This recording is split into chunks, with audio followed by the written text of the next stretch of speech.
মা, ও মা, বলছি আজকে সকালে কি রান্না করেছো? আজকে আজকে রান্না করেছি আম দিয়ে টক ডাল আর আলু সেদ্ধ, বুঝলি? ঠিক আছে। বলছি ও মা, স্নান করে না কিছু খেতে ইচ্ছা করছে, কি খাবো বলো তো? কি আবার খাবি এখন? দাঁড়া দাঁড়া, তোকে আমি এক বাটি আম কেটে এনে দিচ্ছি, বুঝলি? ও মা, মা বলছি আমি পড়তে যাচ্ছি, বুঝলে? এমন না, দাঁড়া দাঁড়া দাঁড়া।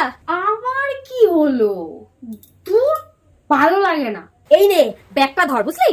এই ব্যাগের মধ্যে আম রয়েছে, তো স্যারকে দিবি, বলবি আমাদের বাড়ির গাছের আম। নে ধর, নে ধর। যত সব আদিক্ষেতা। কিছু খেতে দাও তাড়াতাড়ি, সকাল সকালে আবার উঠতে হবে, সকালে আমার পড়া আছে, বুঝলে?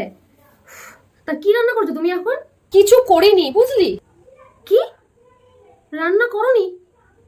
তাহলে খাবো কি এখন? আরে গাছ থেকে আজ বিকেলে এক বস্তা আম পেড়েছে, বুঝেছিস? তাই ভাবলাম রাত্রেবেলা মুড়ি দিয়ে চিড়ে দিয়ে আম দিয়ে দুধ দিয়ে খাবো, এই জন্য আজকে আর রান্না করিনি, বুঝেছিস তো? কি সারাদিন শুধু আম আর আম, আমের চাটনি, আমের ডাল, আমের টক থেকে শুরু করে দুধ দিয়ে আম, কলা দিয়ে আম, এই গোষ্ঠীর পিঠে তুমিই খাও, বুঝেছো তো? এত আম খেলে না পাছাতে শুধু আমই বেরোবে, গুয়ার বেরোবে না।